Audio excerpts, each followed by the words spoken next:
Hello, I'm Jared Taylor with American Renaissance.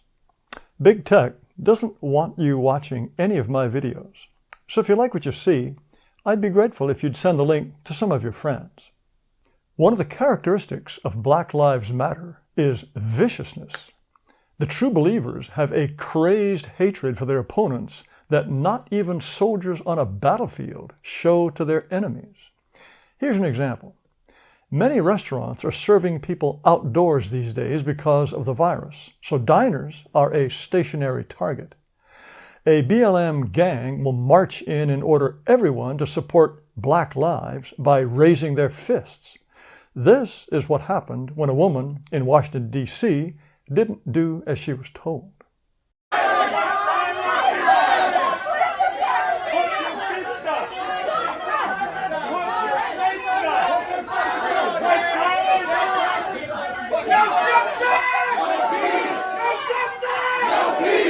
Here's a couple at another restaurant. Down,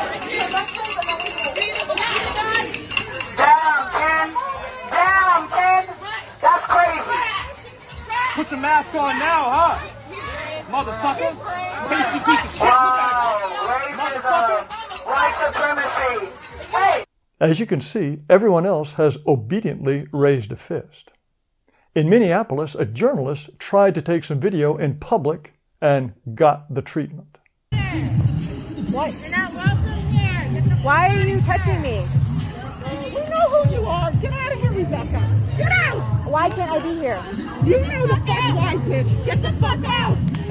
The woman kept taking video as she backed away towards her car, but BLM followed. That way. I mean, don't need your fucking lying ass. Get the fuck what are you doing? What are you doing? What are you doing? really beat your ass. Get away from me. I mean, what?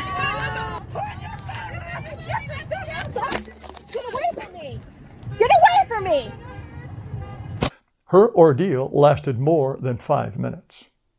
Famous people get the same stuff. A mob was lying in wait when Senator Rand Paul left the White House after a speech at the Republican National Convention.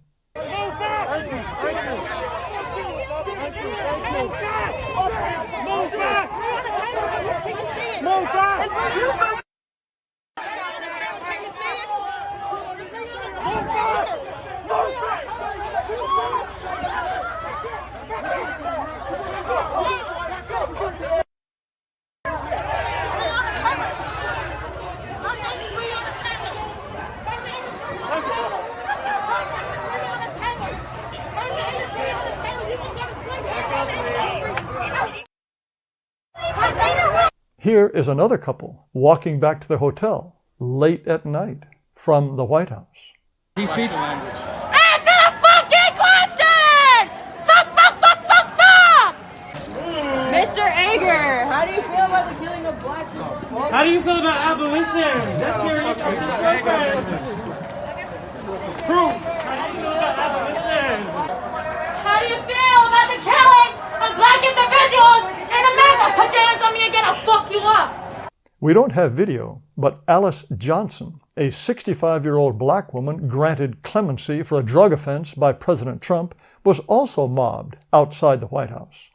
She said they yelled vile things at her that she had never heard before and told her they wanted to do terrible things to her.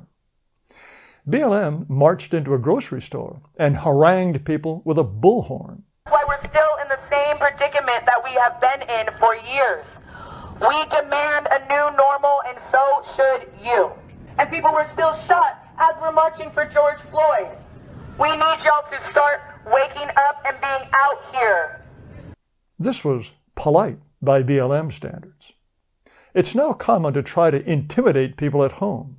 Robert Kroll is the head of the Minnesota Police Union. BLM paid him a visit. The speaker, or should I say the shouter, is John Thompson, a candidate for the State House. Don't run now, racist white people! I'm here! Oh yeah, we pull up! We pull the fuck up! And we here! Come on over here with your Blue Lives Matter sign!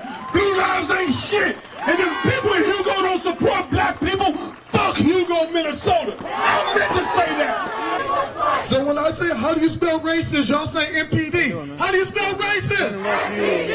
How do you spell racist? How do you spell racist? MPD. How do you spell racist? MPD. 1, 2, 3, 4, 5, 6, 7, 8, 9, 10, 11, 12. 1, 2, 3.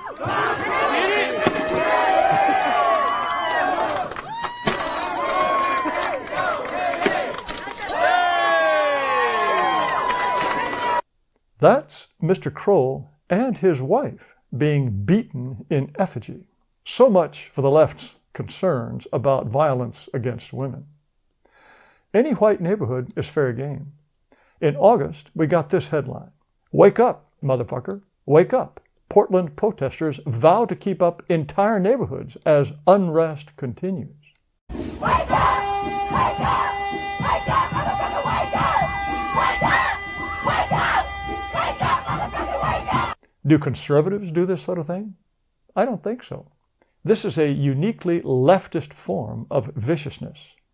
Here's a headline from Seattle: "Black Lives Matter protesters demand white gentrifiers give black people back their houses."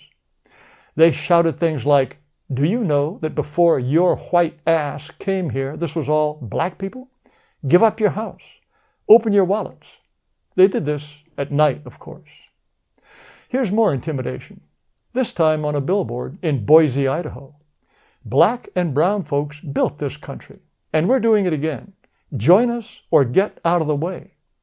That's a stylized skyline of Boise propped up by black and brown hands. Boise is only 2% black and 8% Hispanic, but they built the place. Please note the burning police car. That is what will happen if you don't get out of the way. The idea that blacks built America is a big part of all this.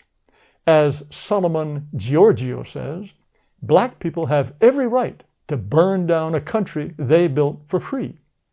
This got 170,000 retweets and 700,000 likes. And Mr. Giorgio is in no mood for debate. He writes, "If you disagree with me, go yell at a brick wall, you little racist shit." Here is a milder version of the same sentiment scrawled on a building in Madison, Wisconsin.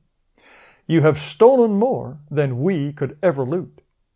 I think you know who you and we are."